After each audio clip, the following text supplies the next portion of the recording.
గలీజ్ స్మెల్ వస్తుంది తెలుసా? స్మెల్ చూసుకో, తిని మీరు కావాలి. KFC నిజామాబాద్ వేణుమాల్ చూసుకో. This is what is going. అన్నా దెబ్బలు తింటాను, అర్థమైందా? నువ్వు వేషాలు వేసినా అంటే ఇప్పుడు దెబ్బలు తింటావు, అందరు బయట తీసి కొడతాను నిన్ను, అర్థమైందా? నువ్వు నవ్వుకుంటా మాట్లాడుతున్నావు, మరి స్మెల్ రావట్లేదా నీకు? చికెన్ పీస్ లెగ్ పీస్, అది లెగ్ పీసులు అన్ని అట్లనే.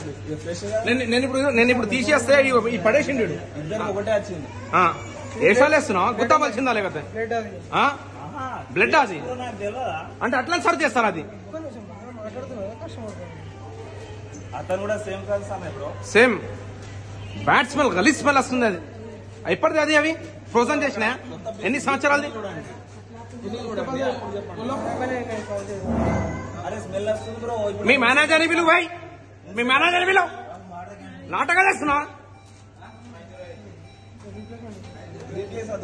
రీప్లేస్ అవసరం లేదు.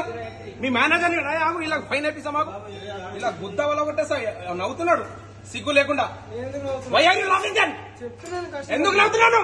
బ్రో ఇట్లా ఎట్లా సర్వ్ చేస్తారు బ్రో? నాకు అర్థం కాదు. నాటకాలు వేస్తున్నా. అక్కడ మసాలా కూడా దాంట్లో ఏం దంచడం అందరికి చెప్పాలంటే, నేను ఆర్డర్ ఇచ్చిన వాళ్ళకి అందరికి చెప్తారా బ్రో?